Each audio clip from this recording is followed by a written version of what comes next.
Could you tell us a bit about yourself and what you do? So my name's Jane and I'm currently the resident choreographer and children's director on the show Gypsy at the Savoy Theatre. What's your favourite part of what you do?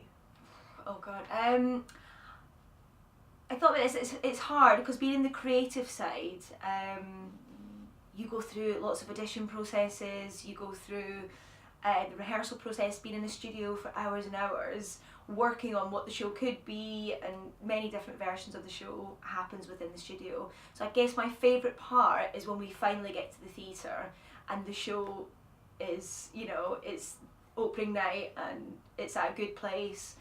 And I guess my most favourite is when you see the audience walk out with smiles on their faces and just like, wow, you know, the wow factor, and you feel like if you had a small part of the creative process in doing that, it's a lovely feeling. So I guess that's my favourite part.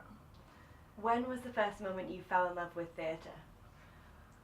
I've loved theatre since when I was about 3. I think I asked my mum to go to dancing because I saw Gene Kelly in Singing in the Rain. But I think my first love of theatre was when I was 7, and I did a production of The Nutcracker with Scottish Ballet, and I was this little kid and I was mouse number 1 who got killed actually, and then I was a bonbon as well, and I had no front teeth, and I just remember being backstage and seeing all the ballerinas and just thinking, wow, you know, just to be in the theatre, I just thought this is definitely for me. So I think that was my first love.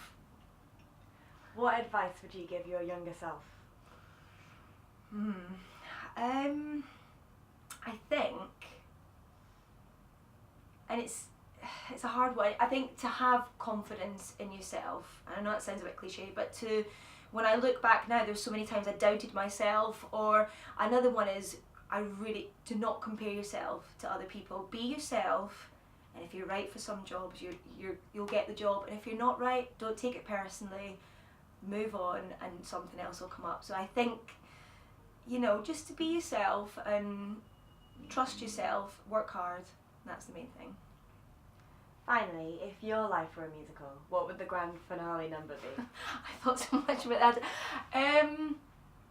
I think one of my favourite movies as a teenager was Chorus Line. I watched it over and over and over again. I just loved it. So I think the number 1, singular, since it keeps coming up into my head, so I think that would probably be my finale number, just to say that I've done that number and have all my friends in the lineup and they can all pop up as they come on. But I think, yeah, Chorus Line, that was a big part of my childhood, so yeah, 1. Great, thank you very much.